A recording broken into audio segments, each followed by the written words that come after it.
मुगलों ने भारत में 333 साल शासन किया। इस दौरान मुगलों के हरम की चर्चा भी खूब होती थी। इतिहासकारों ने इस पर खूब लिखा है।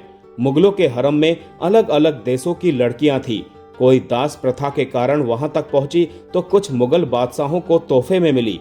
लेकिन सवाल ये उठता है कि क्या मुगलों के हरम में पहुंचने के बाद कोई लड़की वापस अपने मुल्क जा पाती थी या नहीं, और हरम में कैसी जिंदगी बिताती थी।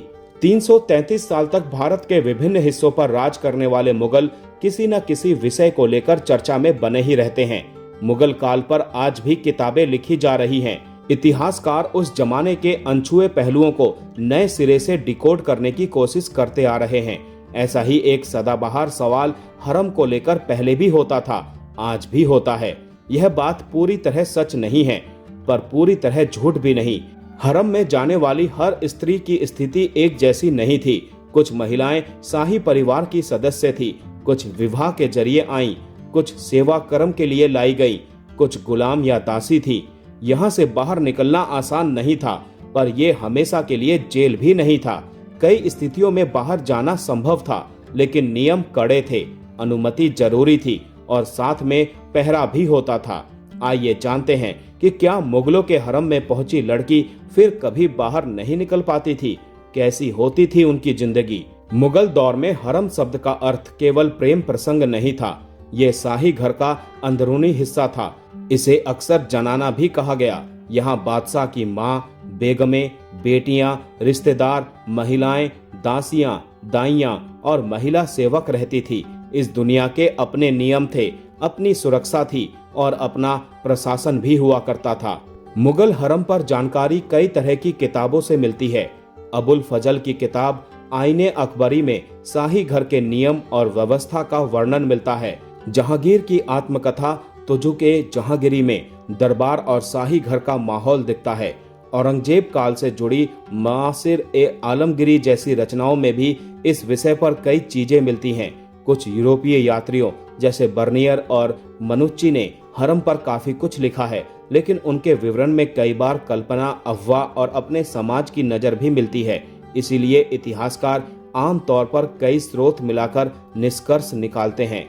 हरम की सुरक्षा बहुत मजबूत होती थी, प्रवेश सीमित रहता था, पुरुषों का आना जाना बहुत नियंत्रित था।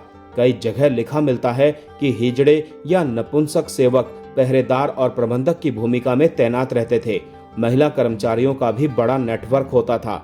हर काम के लिए अलग लोग होते थे। रसोई, कपड़े, दवा, शिक्षा और संदेश ले जाने तक की व्यवस्था अलग अलग होती थी। हरम एक बड़ा घर था, छोटे परिवार जैसा नहीं। यहाँ कई श्रेणियां थी। बादशाह की मां का दर्जा ऊंचा माना जाता था। मुख्य बेगम या वरिष्ठ बेगमें प्रभावशाली होती थी। राजकुमारियां भी यहीं रहती थी।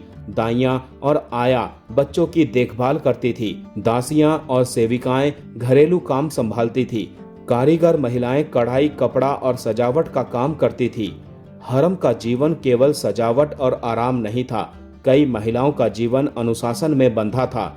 दिनचर्या में प्राय सुबह की प्रार्थना और धार्मिक काम, बच्चों की देखभाल करना, सिलाई, कढ़ाई, बुनाई जैसे काम थे।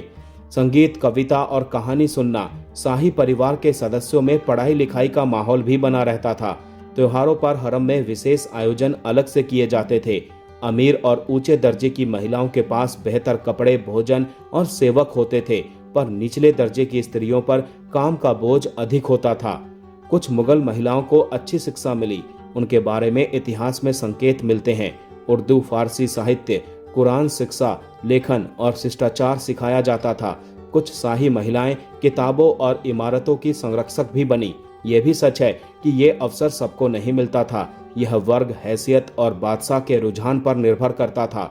हरम में अक्सर पर्दा का नियम था। इसका मतलब ये नहीं कि वो कभी बाहर नहीं जाती थी, पर बाहर जाना नियंत्रित था। पालकी या ढकी हुई सवारी में जाना, साथ में महिला दल और सुरक्षा भी होती। बाग, दरगाह या रिश्तेदारों के घर तक ही जाना होता था। अकबर के समय और बाद के दौर में भी शाही परिवार के साथ लंबी यात्राओं के उल्लेख मिलते हैं। कुछ महिलाओं के हज या धार्मिक यात्रा पर जाने के भी संकेत इतिहास में आते हैं, लेकिन सामान्य रूप से बाहर की दुनिया तक उनकी पहुंच पुरुषों की तुलना में बहुत कम थी। हरम केवल घरेलू जगह नहीं था, यह सत्ता के तंत्र का भी हिस्सा था। शादी रिश्ते भी यहाँ बनते थे। फिर रिश्ते गठबंधन बनाते थे और गठबंधन राजनीति को प्रभावित करते थे। कुछ प्रभावशाली बेगमें फैसलों पर असर डाल सकती थी। कुछ के पास धन और जागीर जैसे संसाधन भी थे। जहांगीर के दौर में नूरजहां का प्रभाव इतिहास में चर्चित है, पर यह भी सच है कि हर महिला को वैसी शक्ति नहीं मिलती थी।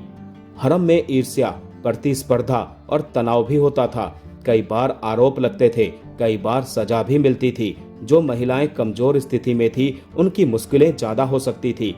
दासी या गुलाम बनाकर लाई गई स्त्रियों के पास विकल्प बहुत सीमित रहते थे। उनकी सहमति, सुरक्षा और सम्मान का सवाल आज के नजरिए से बहुत गंभीर लगता है।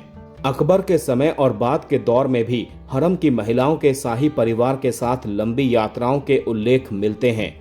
अगर कैद का मतलब लोहे की सलाखें हैं, तो तस्वीर वैसी नहीं थी। हरम में बाग, महल, कमरे, आंगन और उत्सव होते थे।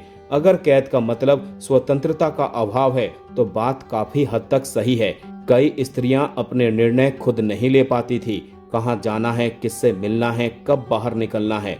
सार यही है कि मुगलों के हरम की जिंदगी एक रंग की नहीं थी। ये एक बड़ा, व्यवस्थित और सख्त नियमों वाला संसार था। कुछ महिलाओं के पास सम्मान, शिक्षा, धन और प्रभाव था। कुछ के पास बहुत कम अधिकार थे। बाहर निकलना मुश्किल था, पर पूरी तरह असंभव नहीं।